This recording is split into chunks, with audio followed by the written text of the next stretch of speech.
से स्टार्ट होगा, उसकी फीस कम है। अभी FSSAI ने हाल में ही यहाँ पे JP नड्डा जी आए थे तो उन्होंने हॉकर्स के लिए भी मैंडेट कर दिया है licence. What is the difference between hawker and street food vendor? क्या डिफरेंस है दोनों के बीच? एक street food vendor vegetable vendor हो गया, हॉकर हो गया। हॉकर कौन होते हैं? जो गली गली जाती है, हाँ, जो मूवेबल होते हैं। अब आप समझ रहे हो?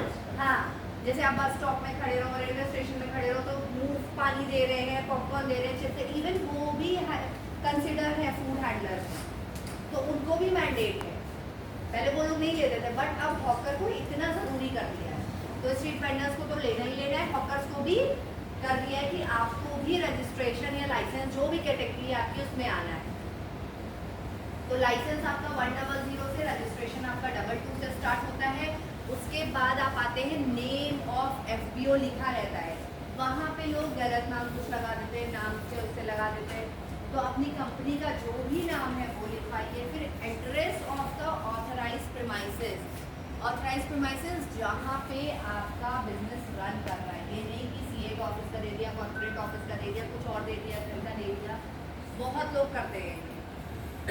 दैट इज समथिंग आप गलत बता रहे हो, आप कुछ फॉर्ज कर रहे हो, आप कुछ छुपा रहे हो, तो आपको वो गलती नहीं करनी। Address of the authorised premises मतलब जहाँ पे वो बिजनेस एक्टिविटी कैरी हो रही है उसका प्रीमाइसेस का एड्रेस देना है, ठीक है। उसके बाद आता है टाइप ऑफ, कैटेगरी क्या है, तो मैन्युफैक्चरिंग है, रिटेलर है, ट्रांसपोर्टर है, आपके डेयरी यूनिट्स है, मीट वाले हैं, जो भी है साफ साफ जो लिखा है वो सारा लिखाना है वहाँ पे। हो सकता है कोई मैन्युफैक्चरर भी हो, रिटेलर भी हो, वो दोनों लिखेगा। एक नहीं करना कि मैन्युफैक्चरिंग लिख के ख़त्म कर दिया और बाद में आप बेच भी रहे हो सामान। तो यही देखा जाता है कि लोग करते ज़्यादा काम है, दिखाते कम है।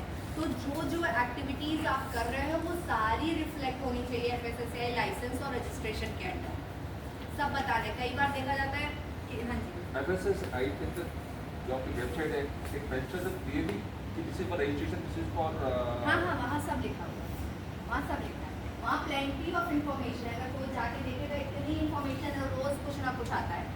वहाँ से आप फास्टैग वेबसाइट, AMS, वो eat right school, eat right campus, जो भी इनिशिएटिव इनके चल रहे हैं वहाँ से आप हर जगह जा सकते हैं। कौन से एडिटिव यूज़ करने हैं, कौन से प्रिजर्वेटिव्स कितने ppm में डालना है, कितने कॉन्सेंट्रेशन में डालना है, सारी चीज़ें हैं, ठीक है। तो वो सारी इन्फॉर्मेशन है वहाँ पे, तो आपको वो मेंशन करना है। कई बार क्या होता है कि कोई सिर्फ रिटेल कर रहा है लेकिन बाद में देखा जाता है वहाँ जाके शेक भी बना रहे हैं, जैसे बताया सर ने, तो शेक भी बन रहा है, या कोई सिर्फ रिटेल कर रहा है और बाद में पनीर भी बेच रहा है, पनीर का कुछ बना के भी बेच रहा है, या मिठाई बेच रहा है, दैट इज रॉन्ग। मतलब आप मैडम अगर वो पनीर बेच रहा है तो वो ठीक है, नहीं रिटेलर, अगर वो पनीर बना रहा है, वो कर रहा है, दैट इज समथिंग डिफरेंट। हाँ हाँ हाँ, तो वही देखा जा रहा है कि करते रिटेलर में दिखाएंगे और कई बार जब हम इंस्पेक्ट करते हैं तो पीछे जाके पनीर बन रहा है, खोया बन रहा है, या दूध की कोई और चीज़ें बन रही हैं, तो वो चीज़ मेंशन नहीं है जो लाइसेंस में। तो आप जितनी चीज़ें कर रहे हैं वो सारी रिफ्लेक्ट होनी चाहिए आपके लाइसेंस में। फिर आता है KOB, kind of business, manufacturer हो, रिटेलर हो, क्या हो, वो सारी चीज़ें आपको मेंशन करनी है। फिर period of issue, period of validity. अब कई बार क्या होता है, हम लोग चाहते हैं वहीं पे लाइसेंस एक्सपायर हुआ रहता है और लगाए होते हैं, ठीक है, that is wrong. Expired licence नहीं लगाना है, नहीं डिस्प्ले करना है।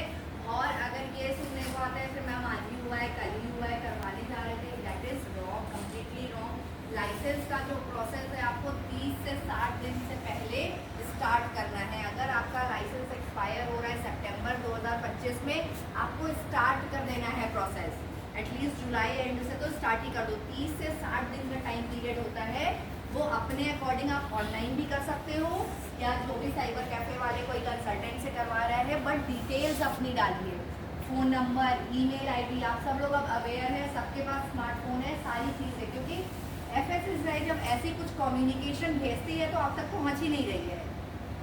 अब मैन्युफैक्चरर्स को एनुअल रिटर्न भरना है, वो भर ही नहीं रहे हैं जितने मैन्युफैक्चरर्स हैं, वो गलत है। अब आपके ऊपर फाइन पड़ता जा रहा है, क्योंकि कल ही मैंने ये देखा, एक FBO था, ही इज़ नॉट अवेयर, अब उसके पास आगे उसका ₹1 लाख का फाइन हो गया, उसको पता ही नहीं था।